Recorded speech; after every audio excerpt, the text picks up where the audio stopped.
Hi guys, आप लोग कैसे हैं। मैं मोहम्मद मिकाइल अंसारी और आप लोगों का मेरे इस यूट्यूब चैनल स्टडी मित्र मिकाइल में वेलकम है।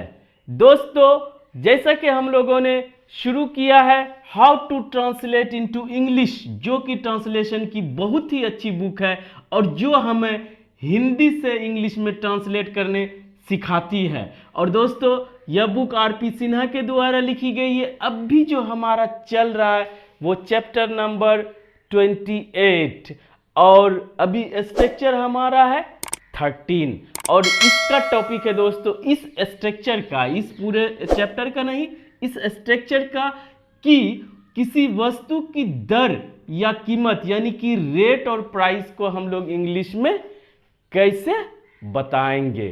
ठीक है दोस्तों, तो सबसे पहले रेट और प्राइस। रेट क्या होता है और प्राइस क्या होता है। रेट किसी यूनिट के साथ उसको दिखाया जाता है, ठीक है, और पूरा डिटेल में देखेंगे। और प्राइस दोस्तों टोटल अमाउंट के बारे में जब बताया जाता है तो वो प्राइस होता है। ठीक है, तो दोस्तों देखते हैं कि आज इस वीडियो में हम लोग क्या सीखते हैं। जैसा कि आप पहले भी देख चुके हैं इस बुक का पैटर्न कि सबसे पहले वो हिंदी वाक्य देते हैं, उसके बाद दोस्तों स्ट्रक्चर और उस पर बेस्ड इसको ट्रांसलेट करके सिखाते हैं और साथ ही इसके बाद कुछ एग्जाम्पल्स और एक्सरसाइज देते हैं ताकि अपना और प्रैक्टिस आप कर सके। तो दोस्तों, और हम आपके साथ इस स्ट्रक्चर को डिस्कस करके और इसके साथ जो भी एक्स्ट्रा कंसेप्ट यूज होता है इसमें उसे भी हम एक्सप्लेन करते हैं ताकि आपको कहीं जाना ना पड़े और आपको कोई कंफ्यूजन आपका ना बचे और आप समझ कर इसे अच्छे से बना सके और अपने इंग्लिश लैंग्वेज को इम्प्रूव कर सके। दोस्तों, ये तो वैसे ट्रांसलेशन की बुक है, लेकिन अगर इसको आप थॉरोली समझ के बना लेते हैं तो आपका इंग्लिश लैंग्वेज बहुत स्ट्रांग भी होगा और आपकी पकड़ भी मजबूत होगी। आइए दोस्तों, ये सब बातें हैं। सबसे पहले कि इसके हिंदी वाक्य को देखते हैं, ठीक है, उसके बाद इस स्ट्रक्चर को समझते हैं, फिर उसे ट्रांसलेट करते हैं और साथ ही साथ इसमें जो यूज हुआ है 8 और 4 उसको हम लोग उसमें डिफरेंस समझेंगे कि कब हम लोग 8 यूज करेंगे, कब हम लोग 4 यूज करेंगे, उस कंफ्यूजन को भी क्लियर करेंगे। वर्सेस का शॉर्ट फॉर्म VS दे सकते हैं, इसका मतलब होता है डिफरेंस। ठीक है, तो आइए दोस्तों सबसे पहले हिंदी देखते हैं। चावल 30 रुपये प्रति किलोग्राम मिलता है। ठीक है, ये भी आप कोई अगर क्वेश्चन करता है तो उसका आंसर आप देते हैं। ठीक है, पहले क्वेश्चन था, इसके पहले स्ट्रक्चर में, अब यहाँ पे आंसर है। मछली 200 रुपये प्रति किलोग्राम बिकता है। ठीक है, चाहे मिलता हो चाहे बिकता हो, ठीक है, रहे। अब मैंने 100 रुपये प्रति किलो सेब खरीदा। ठीक है दोस्तों, ये आप खरीदने की बात कर रहे हैं। उसने 10 रुपये में एक कलम खरीदी। अगर इस तरह का रहे, इसमें थोड़ा सा वेरिएशन है, बाकी एक तरह लगेगा आपको, तो आप किस तरह से इसे स्ट्रक्चर को फॉर्म करेंगे वो देखेंगे दोस्तों।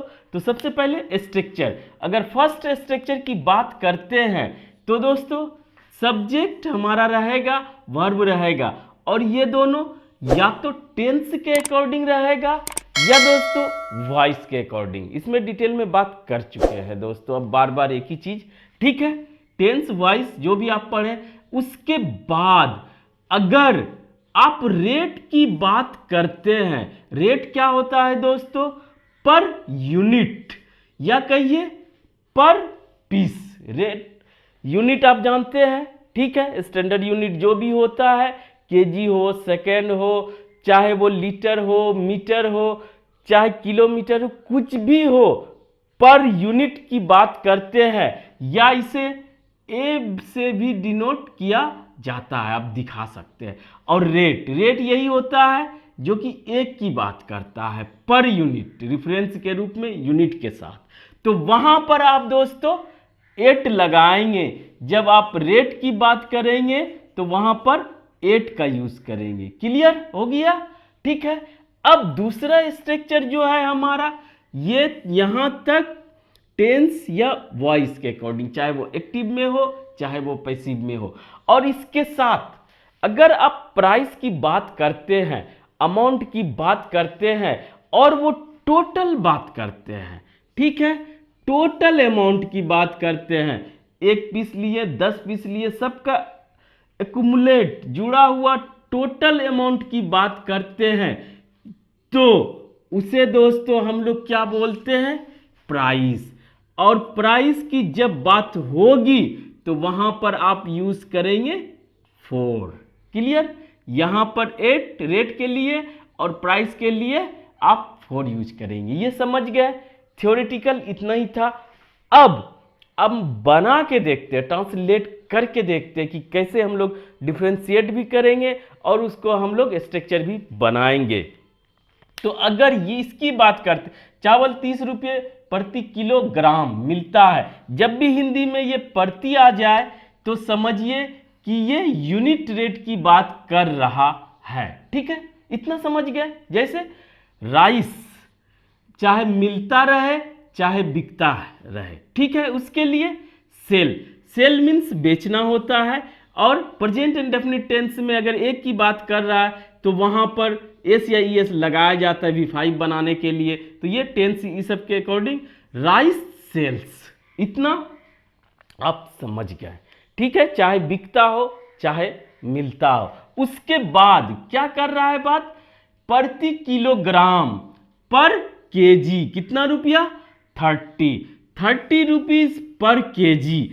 अगर ये है कि यूनिट रेट दे रहा है तो यहां पर 30 रुपीज पर केजी, ये आपको समझना पड़ेगा। ठीक है, rice sells 30 rupees per kg. ठीक है, पर के जगह आ केजी भी लिख सकते हैं, या कोई भी चीज, petrol sells 100 rupees per litre. ठीक है, milk sells 50 rupees per litre. तो इस तरह से आप ये समझे कि अगर यूनिट रेट की बात करते हैं तो वहां पे रेट के पहले 8 लगाएंगे। किसके सेंस में, चाहे वो वहां पर ये प्रति के सेंस में आप यूनिट रेट ही दें। ठीक है, तो चाहे यूनिट रेट में केजी हो, चाहे मीटर हो, चाहे सेकंड हो, मिनट हो, आवर हो, और ये केजीज नहीं होगा, यहाँ पे यूनिट लीटर ही लिखेंगे, लीटर्स नहीं लिखेंगे। ठीक है, ये चाहे पर डे हो, पर जहां पे लग जाए तो समझिए कि उसके पहले 8 लगेगा और यूनिट रेट की बात कर रहा है। क्लियर? समझ जाएंगे आप। अब दूसरा भी इसी तरह है, मछली 200 रुपये प्रति किलोग्राम बिकता है, चाहे बिके चाहे मिले, जो भी रहे। फिश, इसको प्लूरल नहीं बनाया जाता है, ये समझ लें। ठीक है, फिशेज या फिश, ठीक है, ये सिंगुलर प्लूरल एक ही तरह रहता है। फिश सेल्स बिकता है, कैसे, पर केजी है तो 200 रुपीज पर केजी। ठीक, अगर ये समझ गए तो ये भी समझ जाएंगे दोस्तों। अब मैंने 100 रुपये प्रति किलो सेब खरीदा, जैसे आया हिंदी में प्रति किलो, प्रति मीटर, प्रति लीटर, प्रति डे, प्रति मंथ, जो भी रहे, तो वहां पर दोस्तों आपको 8 यूज करना पड़ेगा। पहले इसका देखते, मैंने खरीदा, खरीदने का दोस्तों बाय होता है, प्रेजेंट इंडेफिनिट टेंस में इसे यूज करेंगे, बेस फॉर्म चाहे V5। लेकिन हमको जो काम कर चुके हैं वो पास्ट इंडेफिनिट टेंस में इसका सेकंड फॉर्म यूज किया जाता है, बाउट। ये क्या है, V2 इसी का। ठीक है, खरीदा, ये काम हो चुका है, तो वहां पे क्या लिखेंगे, आई बाउट एप्पल्स। ठीक है, कैसे, एक एप्पल तो खरीद नहीं रहे, तब यहां पे एन लगाना पड़ेगा। यहां पे I bought apples at 100 rupees per kg, यहां पर भी रेट आया, इसीलिए 8 को हम लोगों ने यूज किया। अब दोस्तों ये देखते हैं लास्ट, उसने 10 रुपये में एक कलम खरीदी 10 रुपये में, वहां पे पर पेन नहीं है। अगर उसका भी होता तो कैसे होगा वो भी देख लेंगे दोस्तों। शी उसने खरीदा, शी बाउट अ पेन। अब क्या होगा, अगर टोटल रुपीज दे रहे हैं अ पेन फॉर 10 रुपीज, ये मे का सेंस यहां पे दे रहा है, पर नहीं है, यहां पर मे है। तो she bought a pen for 10 rupees, तो यहां पे 4 यूज करेंगे और टोटल अमाउंट देंगे दोस्तों। तो यही फर्क है, जब टोटल प्राइस रहेगा तो 4 यूज करेंगे, अगर हम खरीद रही है, यही खरीद रही है। अच्छा यहां पे देखिए एक ट्विस्ट है, शी बाउट 10 पेन्स अगर रहता, 10 pens at 10 rupees per pen, तो पेन भी एक यूनिट का काम कर सकता था। तो अगर यहां पे नहीं है तो यहां पे करके देखते हैं, शी बाउट 10 पेन, 10 पेन्स लिखते हैं, 10 pens at 10 rupees per pen. तो ये भी यहां पर एक यूनिट का काम किया, इसीलिए यहां पर 8 लगा। और दोस्तों ये एक तरह का हुआ, दूसरे तरह का भी देखें कि 4, ये सिंपल तो समझ गए। अगर इसी में 4 करें कि 10 पेन्स 4 करें, 10 पेन्स अगर रेट इसका 1 है और टोटल अमाउंट देना चाहते हैं, शी बाउट 10 पेन्स, पेन्स होगा दोस्तों 10 पेन्स फॉर 100 रुपीज, यानी अगर टोटल अमाउंट दिए तो यहां पे 4 यूज करेंगे, और अगर यूनिट का रेट दिए, रेट और अमाउंट आप समझ गए दोस्तों, प्राइस, तो वहां पर 4 यूज करेंगे। और ये टेंस के अकॉर्डिंग बाउट है, सेल है और कुछ है दोस्तों, वो लगाएं आप अपने क्या कहते हैं सिचुएशन एंड कंडीशन के अकॉर्डिंग। तो दोस्तों आज बस इतना ही। अगर आप लोगों ने इस वीडियो से कुछ सीखा और आपको अच्छा लगा, प्लीज इसे लाइक करें, शेयर करें और सब्सक्राइब करें दोस्तों। Thank you for watching, have a nice day.